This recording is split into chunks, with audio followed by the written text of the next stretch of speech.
Assalamualaikum warahmatullahi wabarakatuh. Kembali lagi bersama channel Berbagi Ilmu.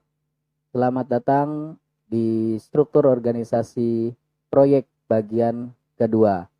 Kemarin kita sudah bahas struktur organisasi proyek bagian pertama tentang job desk, siapa atasannya, dan berapa perkiraan gaji di jabatan tersebut. Kali ini di bagian kedua kita akan lanjut lagi ke level yang lebih tinggi. Yuk kita lihat ke layar monitor.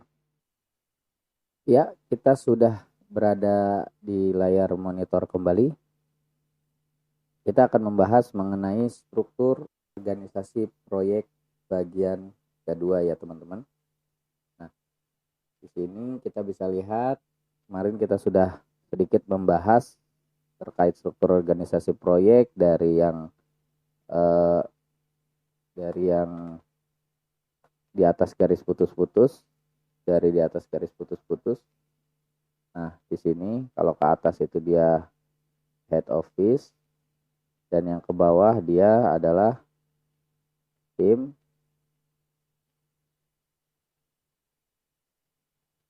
proyek. Oke. Di sini ada beberapa bagian, kita dibagi lagi bahwa di dalam project itu ada bagian-bagiannya nih. Ada di bawahnya site manager, ada engineering manager, ada commercial manager, ada JE manager, ada QA manager, dan ada HSE manager. Yuk kita bahas satu-satu. Yang pertama yaitu tim lapangan. Kita nyebutnya biasanya tim lapangan. Pemimpinnya siapa? Jenderal tertingginya siapa? Yaitu adalah site manager. Kebetulan kemarin di key supervisor ini ya, key supervisor ini kita sudah bahas job desk-nya apa aja. Mekanik juga kita sudah bahas job desk-nya apa aja. Biasanya di dalam sebuah proyek itu supervisor itu ada 3, SM itu ada 2 biasanya. Tergantung dari besarnya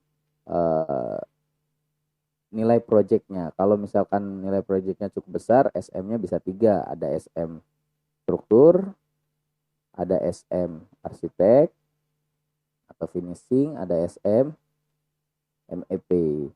Nah, SM struktur juga dia punya lagi nih, punya pelaksana ya, punya supervisor.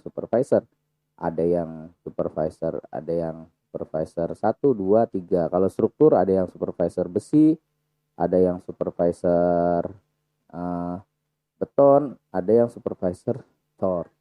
Kalau arsitek biasanya dibagi per lantai. Misalkan bisa satu supervisor itu bisa 5 lantai, bisa 10 lantai, tergantung dari proyeknya. Misalkan kalau proyeknya itu proyek apartemen, dia mungkin sekitar 3 sampai 5 lantai. Kalau proyeknya perkantoran, biasanya kan kalau kantor itu sisanya itu bare ya, tidak di finish, hanya sekedar struktur saja. Yang di finish itu seperti koridor, toilet dan lain-lain, itu mungkin satu pelaksana itu bisa 10 lantai. Kemudian ada SM MEP. Nah, SM MEP ini biasanya satu gedung kalau cuma 20 lantai itu biasanya supervisornya itu sendiri. Karena dia di bawahnya itu levelnya sudah level subkontraktor yang lebih mandiri ya dibandingkan dengan mandor. Kemarin kita sudah bahas mengenai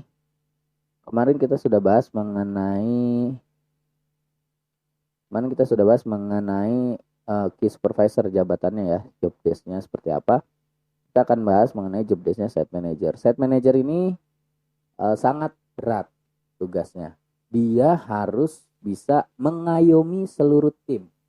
Dia mengayomi timnya, supervisor ini dari kepala yang berbeda. Supervisor ini kan dia biasanya satu SM itu membawai 3 atau 2 supervisor. Jadi dengan 3 supervisor itu kepalanya kan berbeda. Dia harus putar otak gimana caranya menyatukan si supervisor itu supaya jadi satu, supaya bisa bekerja sama dengan baik di lapangan. Kemudian site manager juga harus membuat schedule 2 mingguan yang nantinya akan dipakai oleh si supervisor untuk melaksanakan target-target hariannya dari master schedule yang dibuat oleh engineering. di breakdown lagi oleh set manager menjadi schedule 2 mingguan. Nah, schedule 2 mingguan itu di breakdown lagi oleh supervisor dalam schedule harian. Dia punya target-target harian. Selain itu juga set manager juga harus memimpin meeting, membuat rapat harian, rapat mingguan bersama supervisor terkait target-target harian, evaluasi rencana hari ini apa, kemudian kalau tidak terjadi apa masalahnya. Dan juga set manager itu yang menjadi paling berat menurut saya, tugasnya set manager adalah menerima keluhan-keluhan dari supervisor.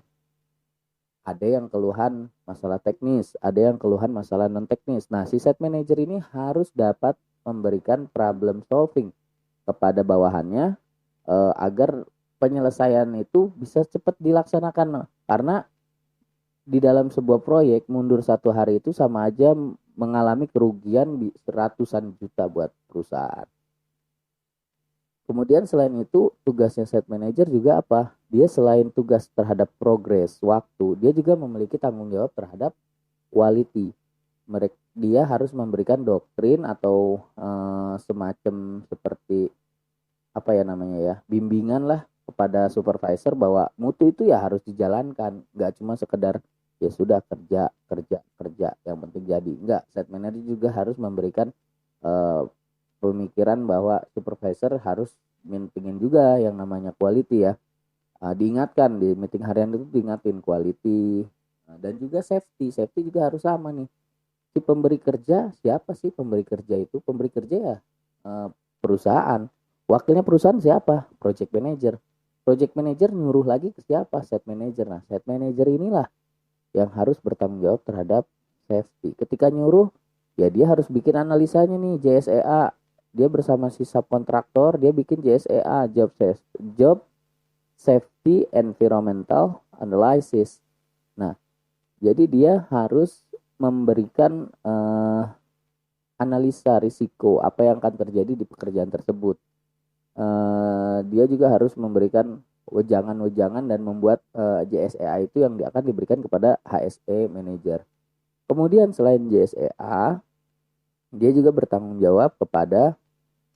harus bertanggung jawab dalam pembuatan metode engineering. Sebenarnya metode itu dibuat oleh engineering dan disahkan juga oleh engineering. Akan tetapi pada waktu tertentu set manager juga harus mengetahui engineering membuat metode yang sudah dicetak atau di print itu di tanda tangan bersama dengan set manager.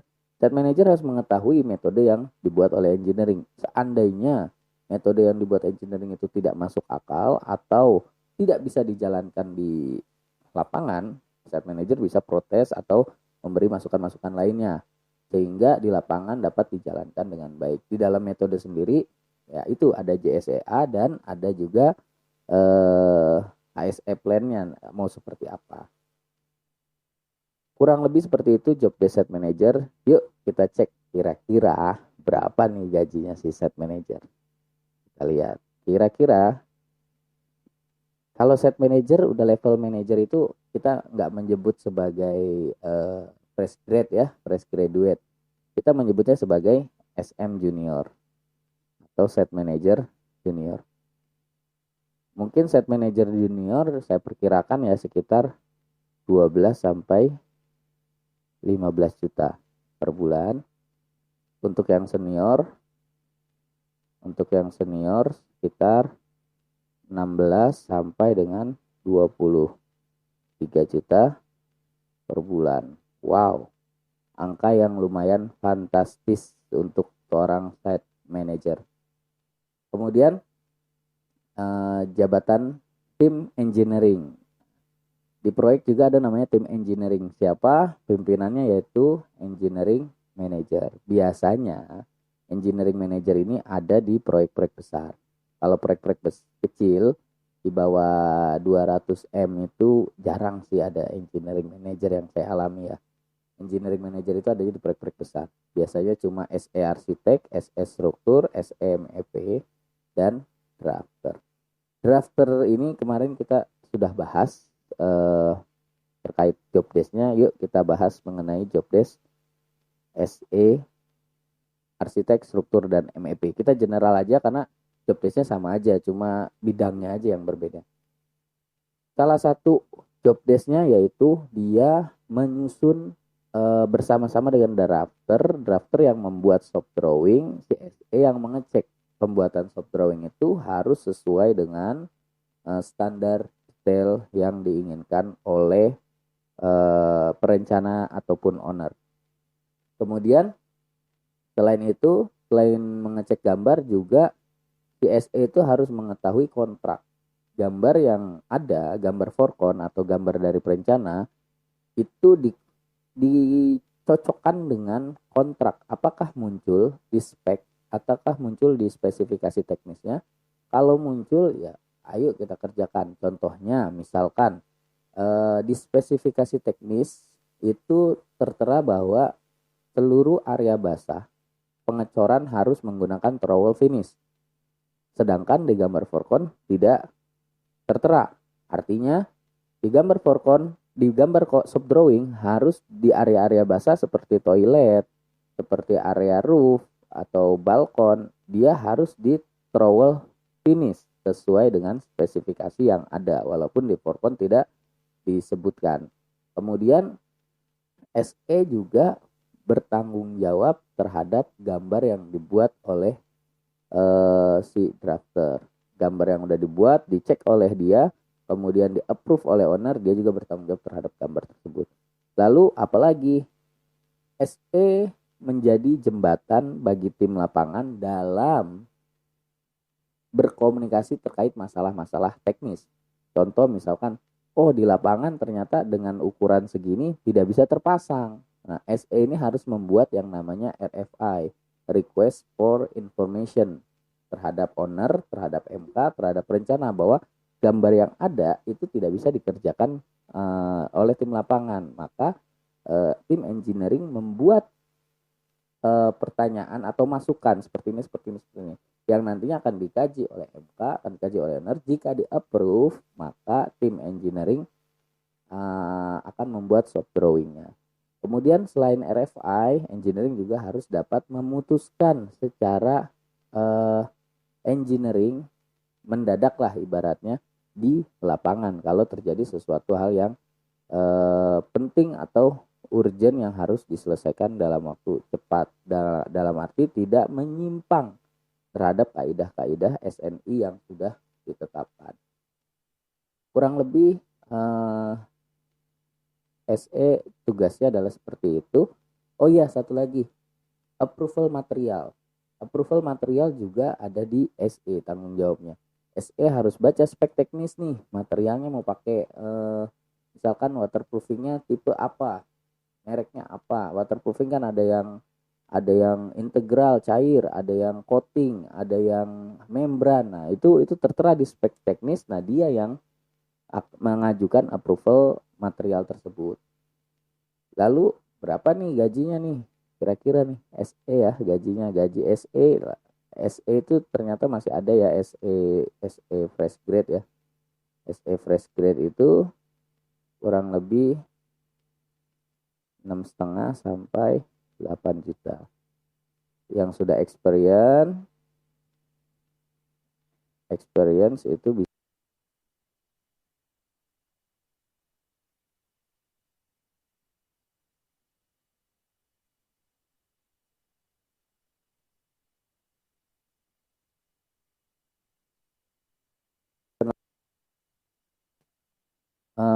engineering manager. Tugasnya apa? Mengkoordinir.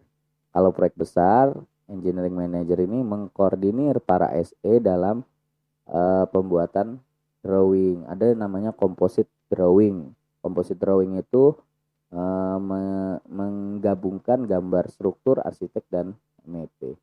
Berapa gajinya? Engineering manager ini gajinya yang pasti di atas SE sekitar 16 sampai dengan 23 juta. Wow, lagi-lagi wow. Yuk kita lanjut. Komersial manager, biasa kita sebutnya tim komersial.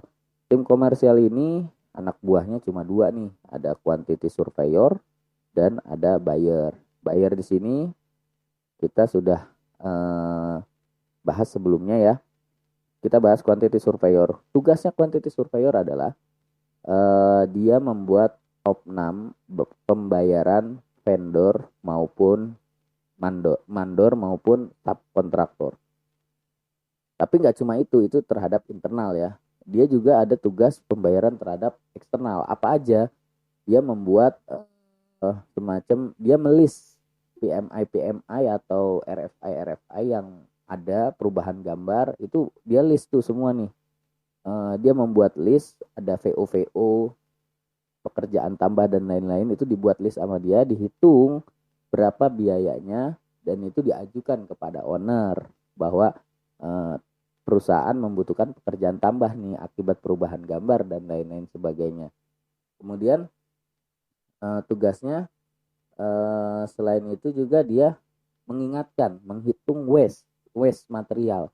Kalau waste menghitung volume material.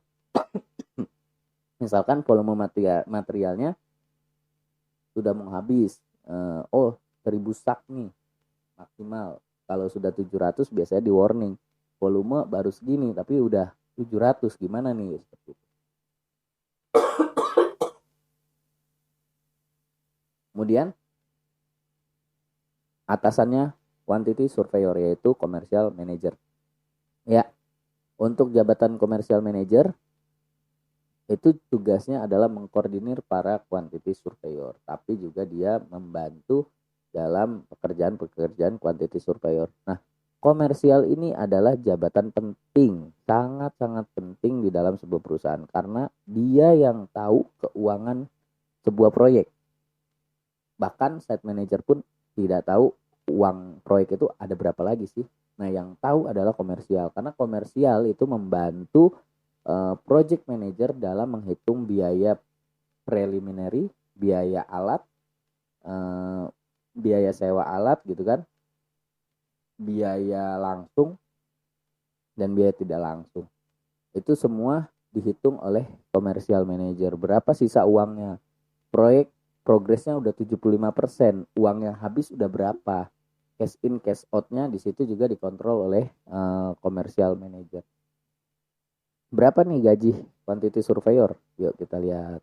IS itu gajinya sekitar 7 sampai dengan 12 JT. Ya. Untuk komersial manager itu sekitar 13 sampai dengan 19 JT. Lagi-lagi wow. Sangat menarik bukan? Yuk kita lihat lagi. Di sini ada GA manager. GA manager ini bukan bidang konstruksi, satu-satunya jabatan yang bukan bidang konstruksi, tapi juga berpengaruh terhadap proyek-proyek konstruksi.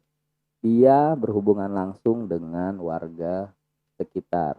Izin kerja, misalkan mau memakai jalan, harus menutup akses, itu semua tanggung jawab di GA manager. Dia yang harus menyampaikan itu kepada GA manager, kepada warga dan lingkungan sekitar.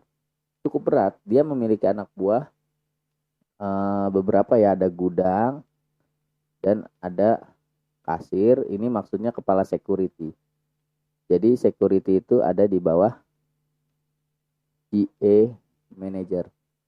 Kemarin kasir gudang sudah dijelaskan, kasir ya teman-teman udah tahu bahwa kasir itu adalah dia yang pegang uang perusahaan, kemudian dia yang membayarkan uang kepada vendor maupun subkontraktor.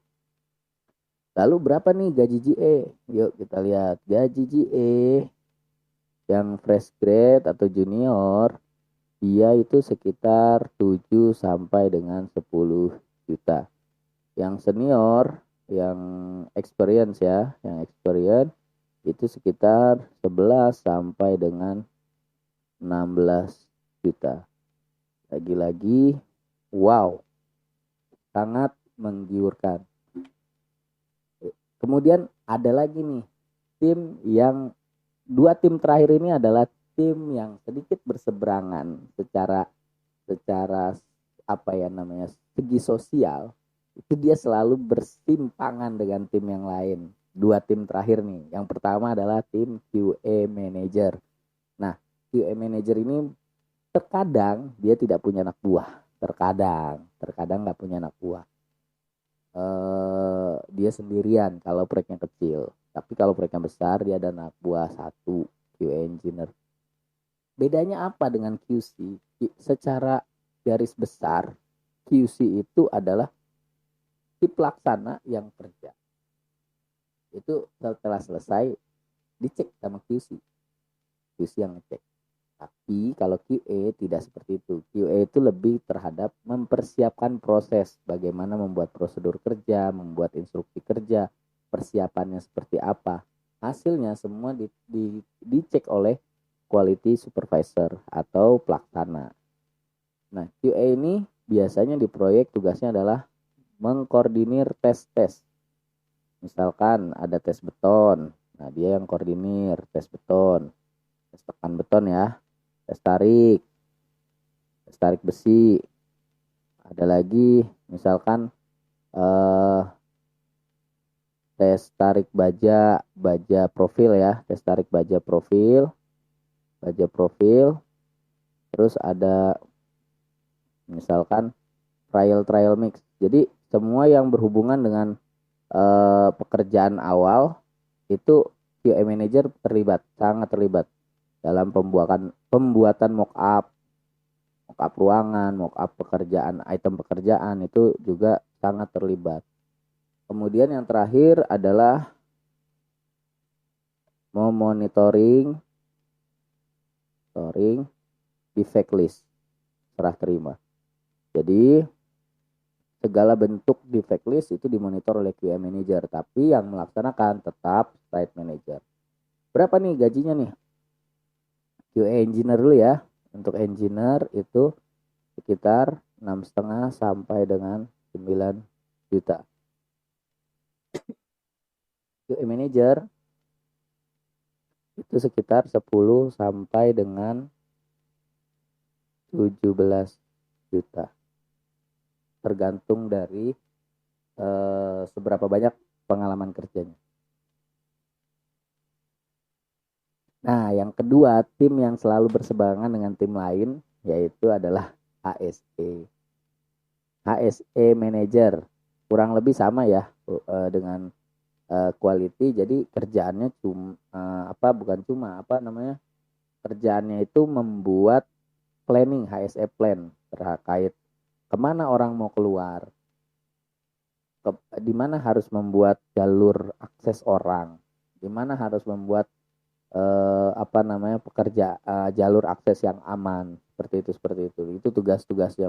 Mengecek RPS, rencana pelaksanaan subkon, kemudian menginduction orang baru yang bekerja di sebuah proyek, kemudian melakukan stop work terhadap pekerjaan yang berbahaya.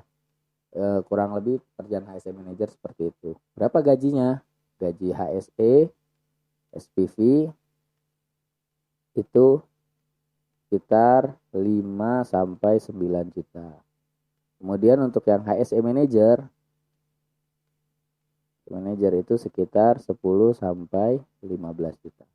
Nah, HSE ini sedikit unik nih. Jika di proyek tersebut tidak terjadi kecelakaan fatality atau meninggal dunia, ya HSE ini akan dapat insentif tiap bulannya. Insentif ini tergantung dari kebijakan masing-masing perusahaan. Kalau terjadi fatality di proyek tersebut, maka insentif ini hilang. Bukan hilang di bulan itu aja, hilang sampai proyek itu selesai. Sampai si HSE itu pindah proyek baru dan dia akan dapat insentif baru lagi. Oke, terima kasih dari saya. Cukup sekian. Kita tunggu di next video. Assalamualaikum warahmatullahi wabarakatuh.